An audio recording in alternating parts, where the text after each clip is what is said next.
Certains soldats romains survivaient aux batailles les plus sanglantes de l'Empire, pour finalement mourir alors qu'ils dormaient, épuisés par la marche. C'est une réalité que l'histoire officielle préfère souvent ignorer, celle d'un soldat dont le repos n'était jamais synonyme de sécurité, mais plutôt le moment le plus vulnérable de son existence. Beaucoup découvraient trop tard que s'endormir hors de l'enceinte protectrice du Castellum était une sentence de mort immédiate. Mais il ne s'agissait pas seulement des embuscades ennemies ou des prédateurs tapis dans les ténèbres. Le véritable terreur, celui qui glaçait le sang des légionnaires, surgissait lorsque la propre machine militaire romaine punissait ses hommes en les privant de la sécurité des murs. Pourquoi ce simple acte de dormir devenait-il un enfer psychologique pour ces hommes? Et qu'est-ce qui rendait la nuit plus dangereuse que le champ de bataille lui-même? Pour comprendre cette terreur, il faut imaginer la routine quotidienne d'une légion en campagne. Chaque soir, peu importe l'épuisement accumulé après des dizaines de kilomètres sous un soleil de plomb, avec un équipement pesant des dizaines de kilos, les soldats ne pouvaient pas simplement s'allonger sur le sol. La survie romaine reposait sur une obsession, le Castellum. Chaque jour, sans exception, les légionnaires devaient creuser des fossés profonds, ériger des talus de terre, construire des palissades en bois et organiser des tentes selon un plan millimétré. Ce n'était pas une suggestion, c'était une loi de survie. Les Romains étaient convaincus qu'un soldat vulnérable la nuit était un soldat mort avant même que le premier javelot ne soit lancé. Ils préparaient leur défense avec une minutie maniaque, car ils savaient que la moindre faille dans la sentinelle ou le moindre espace non sécurisé dans la fortification signifiait l'anéantissement total de la troupe durant leur sommeil. Pourtant, le confort restait une illusion. Imaginez le silence oppressant d'une nuit dans une contrée hostile, loin de Rome. Le froid descendait sur le camp, les sentinelles fixaient l'obscurité totale en écoutant le moindre froissement de feuilles. Dans cette atmosphère, le sommeil devenait une obsession risquée. Si un soldat fermait les yeux pendant sa garde, les conséquences étaient atroces. La discipline au sein de l'armée romaine n'était pas régie par le respect, mais par une terreur constante et institutionnalisée. Dormir à son poste était considéré comme un crime de trahison, une faute capitale qui ne pardonnait pas. La punition ne venait pas d'un bourreau étranger, mais des propres camarades de la Légion. Le fustuarium était la sentence réservée aux sentinelles négligentes.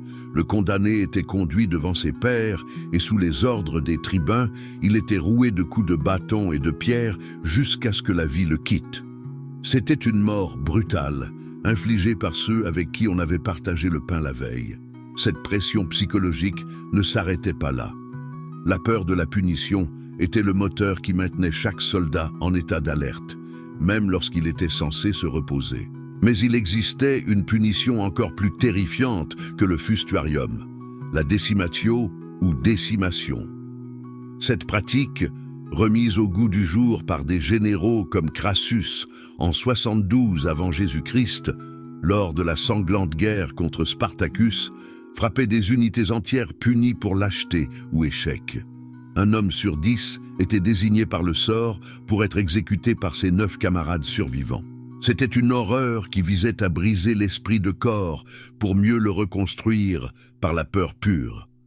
Cependant, le détail le plus sombre, le secret que peu de récits détaillent, est le sort réservé à ceux qui survivaient à la décimation ou aux fautes graves.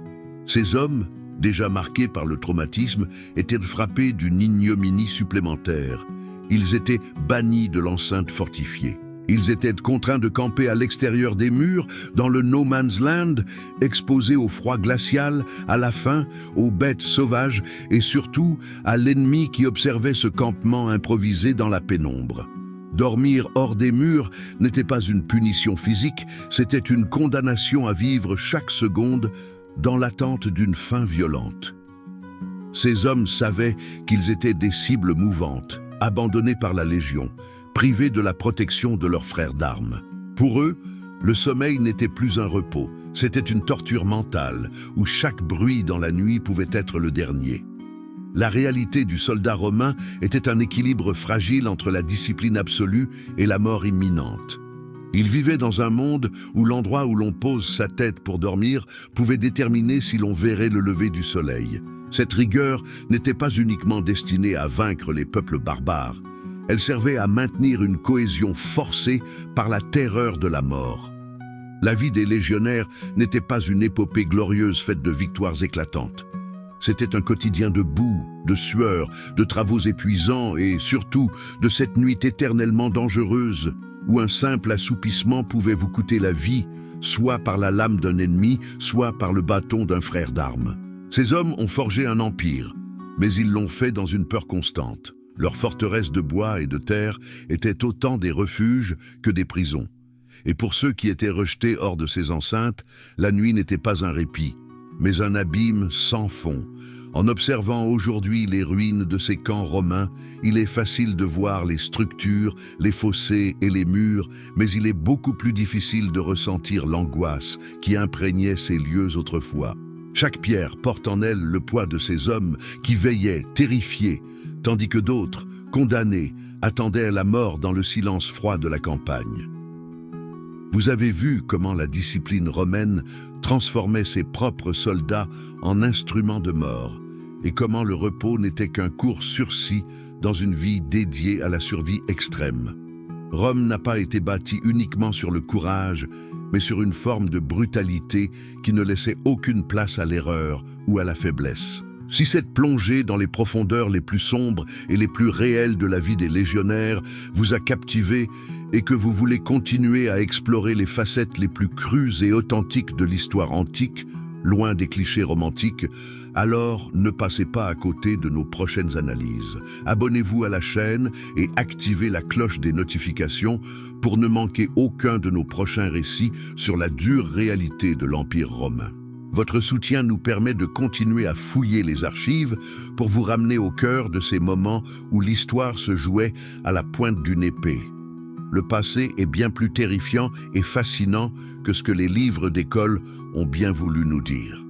À très bientôt pour une nouvelle immersion dans l'enfer des légions.